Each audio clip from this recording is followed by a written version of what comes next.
E fala, torcida São Paulino, começando mais um vídeo do canal do Vídeo agora trazendo todas as notícias e tudo que a mídia esportiva falou sobre a classificação heróica, histórica e dramática do São Paulo para cima do Atlético Nacional nos pênaltis. Eu confesso para vocês que depois do pênalti do Marcos Antônio eu não consegui nem mais assistir. Eu fiquei ali só suntando, vinha só olhar. Quero que você deixe aí a sua opinião. Como foi pra você assistir esse jogo? Você infartou? Conta pra mim aqui. Se inscreve no canal, deixa o seu like também e mandar um salve pro Juarez de Doverlândia, Washington, lá de Heliópolis, em São Paulo, Bruno Ferreira de Angra dos Reis e o Edson Júnior de Aparecida de Goiânia, meu conterrâneo aqui de Goiás. Um salve pra vocês aí, deixe o seu comentário e também diga de onde você está assistindo o vídeo. Se bora assistir o vídeo junto, no final você sabe, eu volto um pouco mais tranquilo pra gente falar desse jogo. Crédito e direitos autorais, deixa a descrição, sem mais enrolação. Simbora pro vídeo. O Pac Jean, ao Léo, aos fãs das fãs do esporte. Se a gente for falar de qualidade de jogo, é óbvio que o São Paulo, com o Morumbi lotado, com uma recepção incrível fora do estádio, com a loucura toda que a torcida fez, a gente só vai poder elogiar os primeiros 10, 15 minutos do São Paulo, que foram muito intensos, com o time jogando muito bem. Dali em diante, o São Paulo conseguiu ter um domínio até alguma parte ali do primeiro tempo, uns 25 minutos mais ou menos de jogo. E daí em diante o jogo ficou um jogo desconfortável para o São Paulo, apesar do Nacional ameaçar muito pouco. Eu acho que o São Paulo podia jogar mais, porém é um jogo de mata-mata, é um jogo diferente. Exatamente ao contrário do que acontecia com o time do Zubeldia. O time do Crespo joga muito bem os pontos corridos e não joga tão bem o mata-mata, né? Era importante para o São Paulo passar, também por conta do que aconteceu em 2016, quando foi eliminado pela arbitragem mais do que pelo Atlético Nacional. Era importante o São Paulo passar por uma questão orçamentária, era importante passar porque o São Paulo tem chance de ganhar a Libertadores, apesar de não ser um dos favoritos. Mas para o São Paulo concretizar esse sonho do seu torcedor, ele tem que jogar muito mais bola do que jogou hoje. Importante para o São Paulino hoje é que o time se classificou, as coisas ruins ficam para trás, é dia de festa. O nome da classificação seria mesmo, Rafael? Você concorda comigo ou não, Zupac? Tudo bem? Tudo bem, William. Uma ótima noite a todos, uma ótima noite a fã de esporte. Eu dividiria entre o Rafael e o André Silva. A gente tem que falar mais do André Silva, né? O André Silva faz uma temporada muito boa. Artilheiro do São Paulo, né? Artilheiro do São Paulo e é um jogador que tem se mostrado mais goleador do que o Caleri, embora a gente não perceba isso. Mas os números mostram isso. William, no 180, no confronto, o Atlético Nacional foi melhor do que o São Paulo. Mas o que definiu esse confronto foi que o São Paulo, no trecho em que foi melhor, e eu sou um pouco mais generoso do que o Birner, eu chamaria de bons os primeiros 25, 30 do São Paulo. A diferença desse confronto é que no tempo em que o São Paulo foi melhor, o São Paulo conseguiu desfrutar desse tempo e construir sua vantagem. O Atlético Nacional teve 3/4 do confronto de superioridade e só conseguiu fazer um gol no último pênalti que teve no tempo normal. Então a efetividade do São Paulo, a eficiência, na verdade, do São Paulo no período que foi melhor do jogo, colocou o São Paulo em condição de disputar os pênaltis e se classificar com os heróis individuais, né, o Rafael e o André Silva. Do ponto de vista coletivo, a gente tem mais pontos negativos do que positivos, mas depois de uma classificação emocionante, dramática, com os heróis destacados como a de agora, este momento não é o momento de apontar mais os defeitos do que as virtudes, né? Esse é o momento do São Paulino, sobretudo, comemorar e celebrar uma classificação tão importante em um torneio que, concordo com o Birner, o São Paulo tem condição de ganhar, embora não seja o mais cotado para isso. Chama a atenção que a gente via, William, desculpa interromper, Diga. A torcida fazendo a festa, não vai embora. Sim. Daqui a pouco o metrô vai fechar. Mas... O pessoal esqueceu. Mas eles não estão preocupados com isso. Não sei o que. Você está preocupado, eles não estão nem aí, velho. Eles têm que voltar para casa. Eles não pode ver o estão nem torcedor aí. fazendo a festa, quer dizer... Tem uma caminhadinha até o metrô, né? Tem uma caminhadinha até o metrô. de jogo, não fecha? Às vezes sim, né? Deve ter sido Olha, isso. eu vou falar uma coisa pra você, Bernardo. Se eu sou torcedor do São Paulo, depois do que foi o jogo de hoje, nem que eu morasse... Aqui se dane, eu ia a pé. Eu ia a pé, rapaz. Eu sei lá, eu gastava o Uber, o dinheiro que eu nem tinha, mas eu ia. Nossa, imagina, tem que comemorar muito mesmo, porque foi sofrido, foi difícil. No limite. Foi no limite, não foi um futebol vistoso, longe disso nos 2 jogos, vocês já falaram aqui, o Birner e o Zupac, mas aquelas coisas que jogo de Libertadores tem muito disso. Às vezes você não está no seu melhor momento, o jogo tá difícil, mas você consegue a classificação, arranca ali de alguma forma. E aí, né, Bertozzi, num time que a gente fala muito de referências que não estão jogando, ou, por exemplo, o Lucas, que só pode jogar meio tempo, hoje no caso 30 minutos, vão surgindo outras importantes. A gente está falando do Rafael e também, como lembrou bem aqui o Zupac, o André, né? Tudo bem? Com certeza. Bom, tudo bem, William? Tudo bem, companheiros, fã do esporte? Prazer estar aqui com vocês mais uma vez. É melhor corrigir os problemas classificados do que em casa chorando, né? É melhor você poder fazer uma análise do jogo, entender o que pode melhorar, mas podendo planejar aí uma sequência de competição, uma sequência de temporada, já que se você for fazer uma análise maior do trabalho do Crespo até aqui, você vai ter mais coisas positivas para apontar do que negativas. De fato, se você olhar para o confronto, cara, o Atlético Nacional fez muita coisa para sabotar a classificação, né?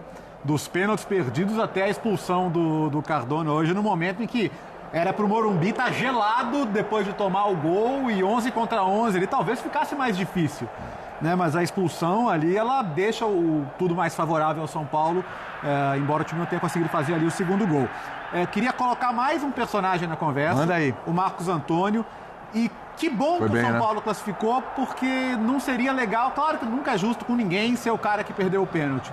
Mas eu até comentei aqui entre nós na hora, né, que pecado ele ter sido o cara que perdeu o pênalti. O futebol faz isso direto. Porque assim, normalmente é o cara, ou o herói do jogo, ou o cara que jogou pra caramba, acontece tantas vezes. É mais comum do que lei do ex. E ele fez um confronto, mas uma partida hoje, assim, se ele for convocado para a seleção brasileira, como se especula, vai ser muito justo, porque ele está fazendo uma temporada fantástica e hoje, assim, ele carimbava todas as jogadas, tudo passava por ele. O Crespo confia até em colocar o Lucas, porque ele se desdobrava no meio campo, então o São Paulo jogou um determinado momento em inferioridade numérica no meio, porque confiava dele cobrir um espaço um pouquinho maior se fosse necessário, e ele é um jogador que está num momento realmente muito especial. Acho que o São Paulo podia ter administrado o período de vantagem mais com a bola, né? O time poderia ter gerido a vantagem sem sofrer tanto, ou no mínimo ter se equipado melhor para contra-atacar se a estratégia era dar a posse para o Nacional, o que não conseguiu fazer. Então, assim, eu acho que não precisava sofrer tanto, mas no final das contas deu certo, o time foi frio quando precisou, né? Contra um adversário que mostrou uma incompetência nas cobranças no primeiro jogo e hoje, idem, sem tirar o mérito do Rafael, que defendeu quando teve que defender. Muito bem, e assim, entendo que as bolas que não entraram tem muito a ver também com a necessidade dos adversários de tentar tirar dele, né? Sem dúvida. Não, e assim, o único... O Zupa lembrava aqui enquanto a gente via as cobranças de pênaltis. Aliás, defesaça aí do Ospina, quase que sem querer o Luciano faz o gol. O Rafael, todos os pênaltis cobrados nos 180 minutos, o Rafael só errou o canto em um. Foram 8. 8 pênaltis. Que o Inestrosa bateu no outro. Isso, foram 8. 2 no jogo de ida, 1 no tempo normal hoje, mais 5 na disputa. Dos 8, ele só não acertou o canto no pênalti do Inestrosa. Impressionante. E pegou 3, né? Pegou 2, né? Um do Cardona foi pra fora. Mas aí os fãs do Rafael vão dizer que ele tirou com os olhos. Isso. Tem a defesa com os olhos. Geode, São Paulo classificado, apesar do sufoco. Tudo bem? Tudo bem, boa noite, William, boa noite a todos. Bom, eu acho que assim, primeiro assina embaixo que os companheiros falaram, é óbvio, é evidente que nos 180 minutos o Atlético Nacional criou mais chances, o Atlético Nacional foi melhor, mas eu não discuto tanto a estratégia do São Paulo depois de ter feito 1-0. Acho que aquilo que o Crespo tentou fazer era até compreensível diante da força que o adversário já tinha mostrado. O problema é, como disse o Léo, que o São Paulo não conseguiu encaixar os contra-ataques. Eu acho que, em geral, quando um time faz 1-0 nessas condições, nesse contexto do São Paulo, né, jogando em casa, você fala, pô, vai pra cima, parte pra fazer o segundo, mata o jogo, não corre o risco e tudo mais. Mas aí eu acho que vale olhar um pouco para o que tinha sido o jogo de ida, vale olhar um pouco para qualidade dos jogadores que o Atlético Nacional tem para contra-atacar. Então, assim, eu acho discutível também aquela lógica de que o Crespo errou porque o time deu uma baixada de linha, esperou um pouco mais. Eu acho que o São Paulo acabou não acertando os contra-ataques. Porque, de fato, ele poderia ter contra-atacado, ele poderia ter tido a chance de matar o jogo. E mesmo baixando as linhas no primeiro tempo, se você for ver, o Rafael vai trabalhar aos 38 minutos do primeiro tempo. É a primeira bola que vai para ele defender, é um chute de fora da área, é um chute de longa distância. E o próprio São Paulo teve ali algumas possibilidades e oportunidades de encaixar contra-ataques que ele não conseguiu encaixar. Então, eu acho que ali, errou no passe, errou ali no último momento de tentar esse encaixe de jogadas. E é claro que o Lucas, por exemplo, a ausência do Lucas faz uma diferença nesse aspecto, que talvez se ele tivesse em campo desde o começo, aquele espaço que o São Paulo tinha para contra-atacar talvez tivesse sido mais bem aproveitado. Então, eu não discuto tanto a estratégia. É claro que, olhando para o que foi o jogo, e como disse o Zupo, olhando para os 180 minutos, o Atlético Nacional criou muito mais, né? Teve 2 pênaltis desperdiçados, teve as bolas na trave no primeiro jogo, principalmente pelo primeiro jogo, eu acho. Porque nesse segundo jogo, mesmo o São Paulo tendo essa postura, mesmo o Atlético Nacional tendo que partir para o jogo, eu não consigo dizer que o São Paulo teve menos grandes chances do que o Atlético Nacional. Pelo contrário. Até no segundo tempo, o Atlético Nacional dominou mais, mas a primeira finalização foi com 20 do segundo. Exato. E assim, aí, claro, assim, tudo bem, nas estatísticas o São Paulo tem o final do jogo com um a mais em que ele, obviamente, cria muito mais, mas mesmo se você excluir esse final, mesmo com o Atlético Nacional, vamos dizer, tomando mais iniciativa por maior parte do tempo... Não é que o Rafael... É por isso que eu nem sei se eu concordo com você. Eu sei que você gosta muito de goleiros, todos os goleiros. Eu gosto do Rafael. E ele pegou um pênalti, mas assim, não é que ele foi muito exigido durante o jogo. E aquela do rebote do Morelos ali. Então, tudo bem. Eu estou falando de 180 minutos. Primeiro jogo ele foi muito bem. Pegou perfeito. A minha somatória dos 180 minutos. O personagem da classificação é o Rafael. Tá bom. Você está falando dos 180 minutos e não... 180. E não no jogo de hoje. A união dos goleiros aqui é forte. Só tem goleiro aqui. Dessa vez eu tô Então vamos exaltar a defesa absurda do Ospina também. Sim. Na levantada de perna do Luciano. Agora, foi muito bem. Em relação à parte estratégica, é claro que... Zupa, eu vou te interromper só um pouquinho. Quem tá falando? Lucas. Ô, Rocha, agora, Lucas Moura. E tem o André, que você destacou. Então quero ouvir o André também. Vamos lá. Deixa eu ouvir. Bastante, não só nessa classificação, em outras classificações da primeira fase. Artilheiro é isso, né? Se sobrar uma, tem que ir lá colocar dentro. Claro, queria agradecer a Deus por tudo, né? Sem Ele eu não sou nada. Toda honra e glória seja dada a Ele. E a vida de um atacante é assim, né? Eu também já vinha de um tempo, desde o Red Bull, sem marcar, vinha me cobrando bastante, porque eu sei da grandeza do clube. Então também dizer para o nosso torcedor que eu sempre sou um cara resiliente, sou um cara que busco trabalhar no limite, no máximo, para poder entregar o melhor sempre pelo meu clube. E graças a Deus hoje, no começo do jogo, eu pude fazer uma boa finalização, depois de uma jogada também ensaiada nossa, de bola parada. Então estou muito feliz por isso, mais um gol na Libertadores, é um sonho para mim, e vai ser um sonho ainda mais ganhar a Libertadores por esse clube. Então que a gente siga agora sonhando cada vez mais, passo a passo, que a gente tem certeza que a gente vai chegar lá. Completamente diferente, né, André? Um jogo que pegado, o centroavante tem que jogar de costas, você tomou pancada o jogo todo e não pode perder a cabeça, porque um momento de descuido, eles perderam a cabeça na hora de comemorar o gol e talvez isso tenha, não sei se foi fundamental, mas ajudou demais a vocês se estabilizarem em campo e até tentarem o gol no tempo normal. Com certeza, Libertadores é isso, são gols de detalhes, né? São situações, todas as situações são de detalhes, né? Você vê no jogo lá, a gente teve 2 pênaltis, fizemos 2 pênaltis, é detalhe. Aqui foi um gol de bola parada para nós, depois um pênalti para eles novamente, então é sempre no detalhe, a gente tem que estar ligado o tempo inteiro, né? Você vê na hora de uma comemoração, também é um detalhe, então ajudou a gente bastante. A gente foi em busca do segundo gol, não conseguimos.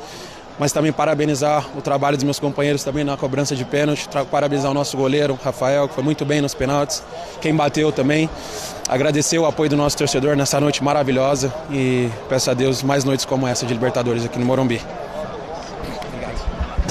2 jogos em que você foi testado de todas as formas em pênaltis e acho que você só errou um canto, que você pulou também no canto certo no gol do tempo normal e lá você acertou os que entraram, acho que 2 cantos. Foi um teste para todo mundo par cardíaco, mas para você foi uma oitavas de final que testou todos os seus sentidos e toda a sua técnica de goleiro, né? Sim, testou toda a equipe. Nós tivemos hora que tivemos que sofrer no jogo de ida. Infelizmente tomamos um gol aqui com o placar que a gente estava vencendo o jogo, mas a equipe deles também é um adversário, uma equipe muito forte, e a gente sabia que poderia também resultar em pênaltis. Então nós treinamos muito essa semana, foi uma coisa que não só eu, mas todos os jogadores treinaram muito. O Crespo passou também muita confiança para todos nós e deu certo, muito feliz por isso, e eu acho que a equipe está de parabéns, a equipe toda, e vamos seguindo porque vamos ter aí confrontos duríssimos pela frente e a gente tem que continuar crescendo e continuar como time, como grupo, como uma família que a gente é. O que o Cardona disse para você na hora do pênalti? Ele falou que ia bater e eu falei com ele que eu esperaria que ele fosse bater mesmo, só que aí depois ele acabou passando o pênalti para um outro jogador. Ali é um momento onde a gente tem que conversar, tentar ir no mental também. Eu acho que ajuda muito, é um momento onde o batedor tem muita pressão, então eu tento sempre falar alguma coisa para tentar ali desestabilizar o meu adversário, faz parte do futebol. O jogador pensa em tudo que vai acontecer na partida, mas quando vai para pênaltis, ele sabe que o imponderável pode acontecer. E hoje o São Paulo foi frio nas provocações, frio nas pancadas que tomou e frio numa decisão de pênaltis que estava muito mais complicado para vocês do que para eles. Sem dúvida nenhuma.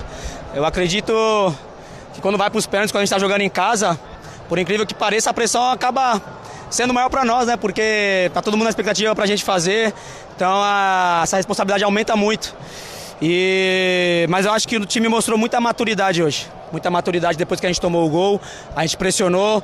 É difícil porque eles com a menos começam a se fechar mais, começa a amarrar o jogo, cair. Mas a gente teve maturidade e tranquilidade, a gente encontrou até alguns espaços, quase que a gente fez o gol. E depois dos pênaltis a gente teve tranquilidade para poder bater bem, todo mundo bateu muito bem o pênalti. Inclusive o Marquinhos também bateu bem, a bola acabou subindo um pouquinho, um pecado ali ter batido na trave. Mas é isso, acho que hoje é a representação perfeita de uma noite de Libertadores aqui no Morumbi.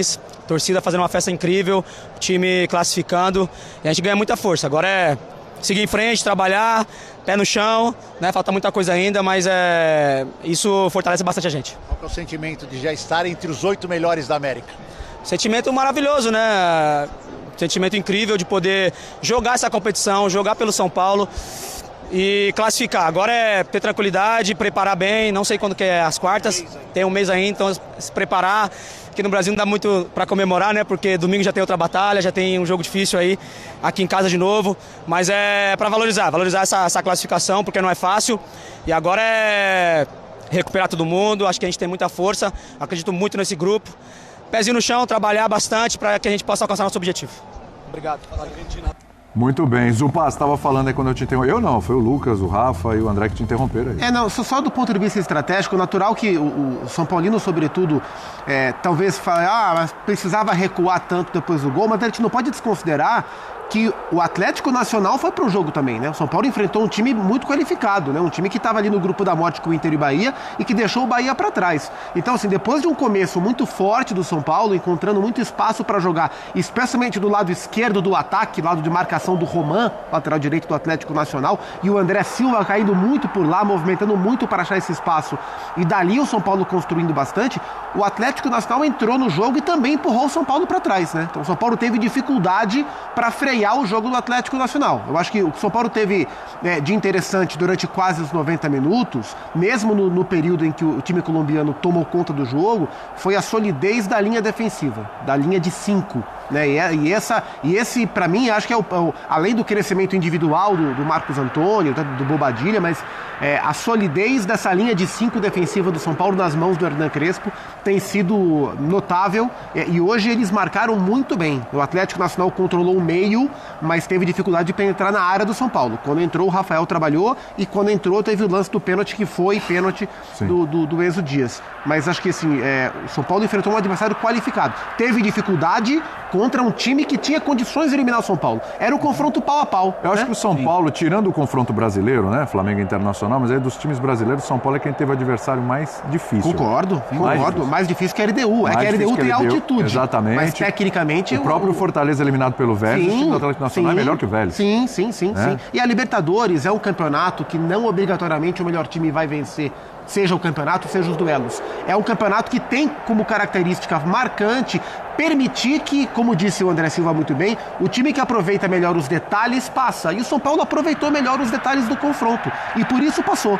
Nem sempre o melhor vai passar. E o São Paulo encontrou as brechas para passar em um duelo bem complicado. Cara, e a história das competições eliminatórias? Pode pegar a Copa do Mundo, Champions League, grandes conquistas de Libertadores dos times brasileiros. Você vai lembrar daquele confronto que fala que, cara, você não foi melhor, você escapou por um lance, você teve aquele gol que seu adversário perdeu. Cima embaixo.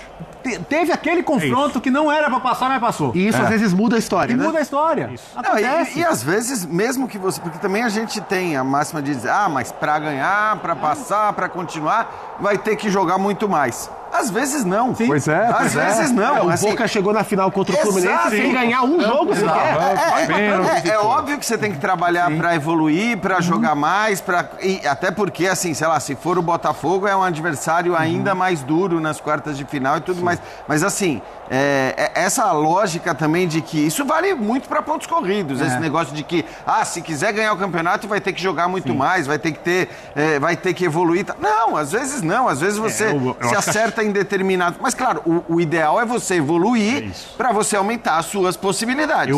Isso é evidente. Eu acho que o São Paulo tem time para fazer um volume de jogo ofensivo maior do que fez hoje. Então, por isso, eu acho que o São Paulo pode evoluir. Não é nada de especial que eu estou falando, olhando o que o elenco atual do São Paulo, o time titular principalmente, eu falo elenco que tem uns 15, 16 jogadores ali que o São Paulo pode negociar, tem para produzir. Eu não sei se o São Paulo é melhor pegar o Botafogo ou a LDU na próxima fase. Eu não sei se é melhor enfrentar o título de quinto. Lembrando que o São Paulo decide em casa contra os dois. O São Paulo fez segunda melhor campanha. Aliás, aquele formatinho do ano passado contra o Botafogo. Exatamente. De final decidindo em casa. Eu sei que o Botafogo individualmente é melhor que a LDU, mas o Botafogo oscila quando a gente fala de desempenho coletivo. A LDU se mostrou um time muito bem treinado, agressivo, difícil de jogar contra a LDU em Quito. Mas você acha que o São Paulino hoje gostaria de pegar o Botafogo, independentemente de quem O São Paulino quer pegar o Botafogo. Que essa, né? Por causa do ano passado. Conversei com alguns hoje. O São Paulino quer pegar o Botafogo. O São Paulino queria o Atlético Nacional, depois o São Paulino quer o Botafogo. O Atlético Nacional também para resolver uma rixa antiga, né? E o Botafogo também. Eu conheço alguns que não pensam assim. É mesmo? Esse papo de vingança, tá? na boa, assim, eu acho que a coisa mais lógica do torcedor é querer pegar o caminho mais tranquilo possível. A LDU tem uma eliminação recente. A LDU tem uma eliminação recente também, a do pênalti do Rames aí, que... É isso, com o Subeldia, técnico da LDU. Então, mas tudo bem. Assim, mas eu acho que o Botafogo teria um sabor mais especial. Então, pelo que foi o confronto no ano passado. Mas eu acho o adversário mais duro, mais difícil, indiscutivelmente. Isso eu acho, hein, Rubinho? Esse Botafogo é mais time, Botafogo tem mais... Eu não sei. Inclusive, eu acho que o LDU e Botafogo não tem favorito para classificação. Eu acho que o Botafogo acerta um bom jogo. Sim, eu concordo. Só que o Botafogo tem feito alguns jogos muito bons e alguns jogos muito ruins. E no mata-mata você não pode ter um jogo muito ruim. Porque o jogo muito ruim te tira da classificação. Até pode. Difícil. O São Paulo teve um jogo muito ruim no jogo de ida e se classificou. Eu achei o jogo médio, não achei muito ruim. Achei ruim. Foi um jogo abaixo. Achei bem médio. Mas mesmo jogando mal... Achei inclusive, eu sei que essa opinião é um pouco polêmica. Eu gosto de opiniões polêmicas, eu adoro. Eu não acho que o Atlético Nacional no jogo de ida tenha criado tantas chances claras. Uma era uma bicicleta espetacular, uma bola que... 2-0 de um jogo. Eu não vou mentir pra vocês. Eu chorei um pouco. Talvez mais do que o aceitável para um homem de quase 30 anos de idade. Depois que o Cedric fez o gol. E eu nem vi. Eu não vi o Cedric fazendo o gol. Eu não vi o jogador do Nacional perdendo o pênalti. Eu não vi o pênalti do Enzo Dias. Eu não vi. Do Luciano pra cá, eu não vi mais nenhum pênalti. Do pênalti do Luciano eu não vi mais nenhum. Eu não dei conta, eu não tava dando conta. Eu deixava a tela do computador pra cá e ia pra trás. Eu ia pra trás do computador e ficava lá com a mão no ouvido assim. Contava até 15 e voltava pra ver o que tava. Porque eu não aguentei. Eu simplesmente não aguentei. O São Paulo eliminou. E aqui é algo muito sério que eu vou dizer, um excelente time, um excelente rival. E vou falar a verdade pra vocês, eu não sei não se no 11 contra 11 o negócio ia embaçar. O São Paulo, que iniciou a partida muito bem, deveria ter feito mais gols no início da partida, e isso eu acho que o Crespo vai ter que trabalhar. Duas coisas que o Crespo vai ter que trabalhar nesse time. A primeira, quando você tá bem no jogo, você tem que fazer o máximo de gols possíveis. O São Paulo, até os 30 minutos do primeiro tempo, o São Paulo estava muito bem. Mesmo nos momentos que o Atlético Nacional ficava com a bola, o São Paulo roubava a bola no contra-ataque. E se mais bem trabalhado, poderia ter feito mais gols. E outra coisa que o Crespo tem que trabalhar nesse time é procurar alternativas para quando o time adversário encaixar a marcação como o Nacional encaixou no segundo tempo, no final do primeiro tempo e no segundo tempo.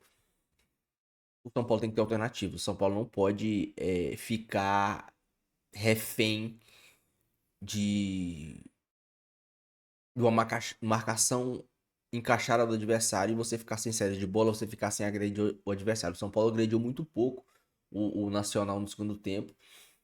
E, sabe, você vai sentindo, pô, esse time vai fazer o gol, cara. Sabe que você vai estar sentindo que tá azedando? Ali no segundo tempo ali eu comecei a sentir que o negócio tava ficando chato. E o Nacional não teve chances tão claras. O gol deles foi de pênalti. Mas tava tendo controle, tava azedando. O jogo tava ficando chato. Mas, após a expulsão, o São Paulo teve chance de fazer o segundo gol. O Ferreirinha, as duas bolas que o Ferreirinha finalizou, o Luciano tava melhor posicionado. E assim, o Luciano, uma coisa que eu acho chato nele é ele pede toda a bola. No primeiro tempo, todas as bolas que ele pediu, não era pra ter dado a bola nele. O São Paulo fez a jogada certa. E ele tava lá, a bola não vem, ninguém reclama. Muito chiliquento, do jeito que o Luciano. Mas no segundo tempo, as bolas do Ferreirinha, as duas bolas, o Luciano tava melhor posicionado. A da jogadaça do Ferreirinha. Se o Ferreirinha cruza essa bola, o Luciano chega de carrinho. E na que o Ferreirinha chapou, cara, o zagueiro abandonou o Luciano pra ir dobrar a marcação no Ferreirinha. Se o Ferreirinha vira o pé e dá um tapa pro Luciano, o Luciano tem um gol escancarado. E o Luciano não é um cara de perder gols. Então, assim, no primeiro tempo ele foi extremamente chiliquento, não participou do jogo e ficou pedindo a bola. No segundo tempo ele entrou no jogo e deveria ter recebido as bolas dos gols que o Ferreirinha finalizou. Mas o São Paulo se classificou com o Rafael que, cara, eu tô começando a ficar confiante no Rafael. Eu lembro que eu falei pra vocês aqui, quem é meu inscrito e acompanha os vídeos aqui, eu falei que eu tava muito confiante no São Paulo passar no tempo normal, mas nos pênaltis eu não tava confiante, porque, não sei, cara, eu sinto que esse São Paulo não tem grandes batedores de pênaltis. Eu sinto que esse São Paulo, o próprio Lucas bateu hoje e fez o gol, mas às vezes ele dá uma ramelada. O Luciano, todo mundo sabe onde o Luciano bate, ele só bate cruzado. O Enzo Dias, meu Deus, é loteria. Você viu o jeito que o Enzo Dias bateu o pênalti, meu amigo? Eu quase infartei. Eu nem vi o pênalti do Enzo Dias. No replay que eu fui olhar, e tipo, a bola foi na bochecha da rede, mas ele bate todo desengonçado. O Marcos Antônio, que foi um dos que os que melhor bateu, errou, perdeu. E o Cedric, eu também, meu amigo, aquele do Cedric ali, você tá sacanagem. Então eu não tava confiante nos pênaltis. Sinceramente, não tava. Mas, o que o Rafael tá indo bem nos pênaltis, eu tô começando a achar que nós temos um goleiro pegador de pênalti. Veremos aí no futuro, mas eu espero que o São Paulo consiga ir passando de fase e avançando na Libertadores, sem precisar dos pênaltis, porque, sinceramente, é não é fácil. Não é fácil ficar assistindo o pênalti. O São Paulo se classificou. O São Paulo tá nas quartas. A camisa pesou. O Morumbi teve muito. Claramente, os caras sentiram. Até os 20 minutos, eles sentiram. Os caras estavam completamente perdidos. Nem parecia o mesmo time do primeiro jogo. Até os 20 minutos. Não parecia o primeiro time. Parecia o Atlético Nacional. Depois que eles assentaram, se acostumaram e tal, entenderam o jogo, entenderam a torcida, entenderam? Aí eles começaram a jogar, mas eles sentiram. Sentiram o Morumbi, sentiram a mística, sentiram o peso da camisa do São Paulo. É assim, vai ficar pra próxima. Boa sorte pra vocês na próxima vez. Deixe sua opinião, deixe seu comentário, não esqueça de deixar o seu like e se inscrever no canal. Fique com Deus até o próximo vídeo. E valeu!